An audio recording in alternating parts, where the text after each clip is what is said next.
What's going on, everyone? Welcome to the Warehouse series. So today we're going to be going over part 2 of my unedited video I did earlier in the week. If you did not see this video right here, it will be in the description below if you want to click that link and go watch that. So basically what I'm going to do is if I have more that I want to talk about whenever I'm doing these unedited videos, I'm going to be doing part 2 so I don't make the videos any longer than they have to be. So with that being said, if you guys could subscribe to the channel, I'd really appreciate it. If you like these unedited videos, I will keep them coming. And it seems like I'm getting a good response on them. So guys, on this one right here, I just wanted to go over a little bit of my finished product, and I wanted to give you a little bit of why I don't like building the back pallet first. Now, I do the back pallet first in order to film in the warehouse and do these videos. And I also, this was the first time ever building backwards on the pallet. I usually start in the front of my pallet and build back. Well, I'm trying to get it as you're walking behind me, so I started building the opposite direction. So the first pallet I want to show you is this one right here.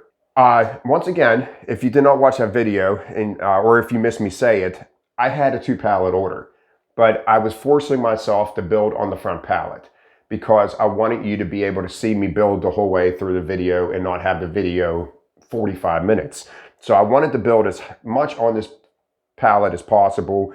There's many cases on here that I would have loved to throw on the other pallet for a base, and I did not do that. So I forced myself to build this pallet. As you can see, I started off with a nice base. And starting off with a nice base, it does matter what you get the rest of the way up, but in the same aspect, having a good base is going to give me a solid foundation, and I'm going to be able to build the rest of my pallet really nicely. So another thing I want to show you. So I got no cases sticking out. I'm nice and square. So no matter what you give me, that's the first thing in my head is I got to stay nice and square. The second thing, look at my double red lines. Now these cases were all different size cases. Nothing was lining up. They were just multiple. But do I change the way I do things? No. In my middle red lines, I have all my smaller cases facing back, and I have all my other cases facing towards the middle. Now, did I do that on my base? No. If I have stuff that I can layer on my base, then I'm going to absolutely layer it. However I need to do it to layer it. So if that requires cases going this way or whichever way, you could see that down there. I don't have that same concept when I can layer, but when I can't layer, I got small cases back, big cases facing in. My pallets look the same way every single time. I tell you that all the time. You can look at all my stuff. They all look the same. So with that being said, reason why I got these columned and facing towards the middle is because nothing was lining up. Now I could have switched the pattern and had cases going back, like maybe where that Hershey syrup is and stuff like that. Maybe I could have, tried to go back. But what you do is you force yourself to have a small inside. And when I have all large cases coming, the last thing I want is a small space. When I know my warehouse and I know I just have all big cases coming up, now, once again, I could have built on the front pallet too, but I didn't want to because I just want to keep building on this pallet for you guys. But the pallet turned out good, turned out square. We're going to take a look at the next picture right here. Guys, once again, it's not perfect, but I sort of got columns going in here. But as you can see in the middle where my coffee's at, I'm sort of dipping in, but I dip towards the middle. I'm not dipping away towards a corner. I'm dipping towards the middle. Anytime you want to have stuff going. So if I put a case down and it's lower going towards my corner and higher on the inside, I will switch those cases around so I got the dip coming in towards the middle.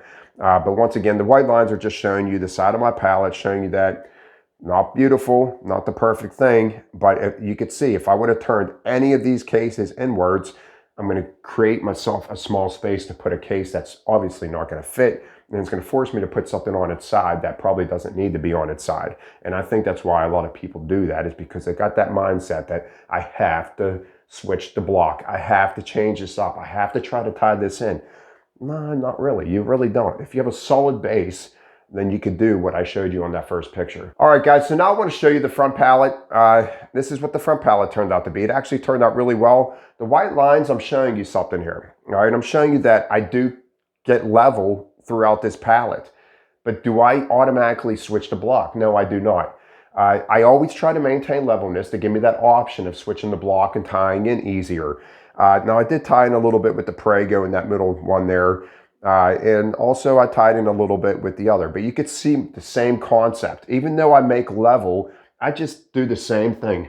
Cases in, cases back. I just do it with different size cases. So it's tying in the two cases, that are lower. I told you, just a lip over is just enough to start tying things in. But if I know, once again, that I'm going to change direction and it's going to give me a small inside when I have all big cases coming up, then it's not going to work out, because I'm not turning stuff like these crackers on their side. I see people turn crackers on their side. I see people put a case on top of it. They're crackers. You put any weight on the side of a box of crackers, it's going to break every cracker in the box. So, I think like that. Do I want to go buy a box of crackers and then, have the whole thing shattered like they're all crumbs? So I try to stack accordingly so I'm not breaking any contents inside the packaging. But as you can see, this front pallet turned out really well. This is the side of the front pallet, and I do this with all the dots to show you that there is, even though all the cases are pretty much facing towards the middle of the pallet, the weight distribution is how I like to build. One part of the case on one side of another, and just locking in those, tying in those cases in that way. And not the greatest. That's, like I said, this is out of my norm of how I build, but I still feel like it turned out pretty well. All right, so now I want to talk about why I don't like building the back pallet first. Okay, so there's 3 reasons why I don't like building that back pallet first, and we're going to go over them right now. So the first one I'm going to say is that it doesn't matter if you have, a double pallet jack, but I can't even really imagine if you had a triple pallet jack.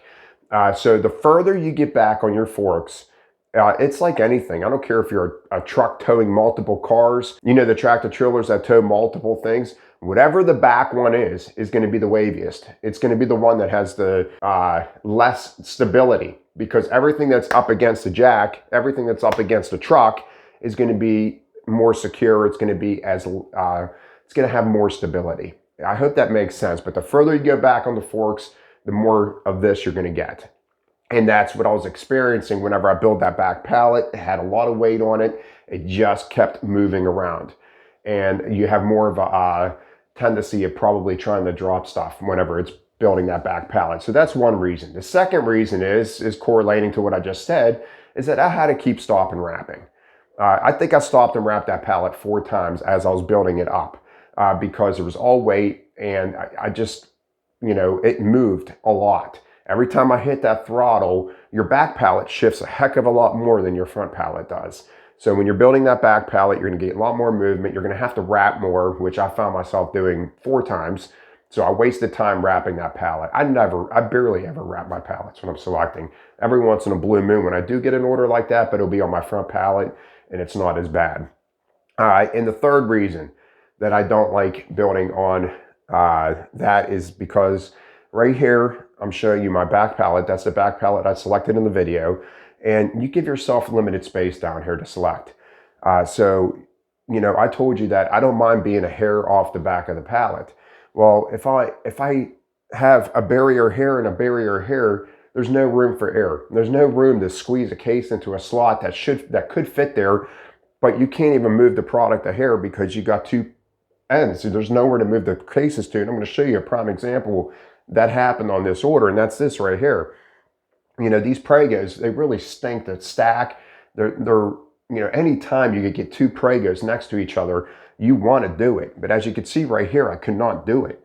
Now, if I would have built the front pallet first and this was my back pallet, these applesauces could easily been slid just a hair, because that's what would have happened. I would have put that Prego in there, and that Prego would have moved the other Prego, and I would have slid these 2 applesauces just a hair. That would not have bothered me because they're in line with my pallet. And I told you, I don't mind being a hair off. So I don't like this because you're limited space and you're not giving yourself all your options of stacking a good pallet. That Prego would have fit perfect right there, and it would not have done anything that would made my palette not nice. It would still look absolutely perfect, and those applesauces would have just been hanging over a little bit. Honestly, the applesauces look like they're actually back off the corner a little bit. That's another reason why I hate it, is because when you're building, so I do have 4 reasons. So the 4th reason is when you're building that back pallet, you might not think it when you're building that back pallet first that you have a case sticking out. All right, so now here's my back pallet, and then there's a case sticking out. So now I'm building my front pallet. So now my front pallet's going to get like this and dip in.